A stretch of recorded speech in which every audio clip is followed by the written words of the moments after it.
Other notable abolitionists include Frederick Douglass.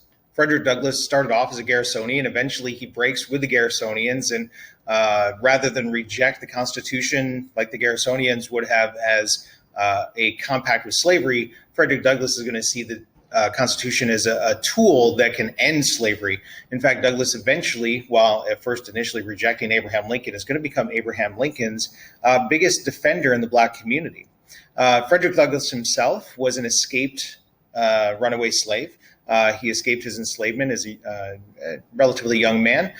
He fell in with the Garrisonians and became a famous speaker that led to him becoming a famous author. He wrote his famous autobiography and became a world sensation. He then started a magazine called the North Star, right, which was trying to kind of a play on the idea of the North Star being the direction that the star that would allow the escaped slaves to the North, which would allow them freedom.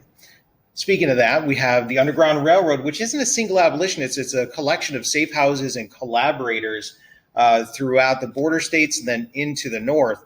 The idea being that people like Harriet Tubman would go into the South, help slaves, enslaved people that were trying to escape their freedom, and then they would be able to have these spots along the way, this Underground Railroad that would allow them to get to the North in freedom. Most often they're trying to get to Canada because then the Fugitive Slave Act wouldn't be able to bring them back into the enslavement.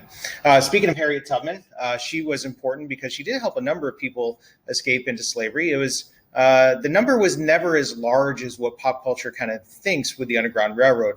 But the important part isn't that a large number escaped. It was that the Southerners were terrified of the enslaved people escaping, which led them to change the laws of the South and made them become very much more draconian in their slave codes. They also began to implement slave patrols where people were essentially acting as sort of mobile police units looking for escaped enslaved people, which leads to a whole slew of problems down the line, especially between the police and the Black community, even up into the modern era. Harriet Tubman, by the way, was also a Union spy during the Civil War. She helped a number of Confederate slaves escape during that time period, which also proved to be very helpful. So there's a number of ways that people participated in the abolitionist movement. You didn't just have to write books. There was many other more active ways as well.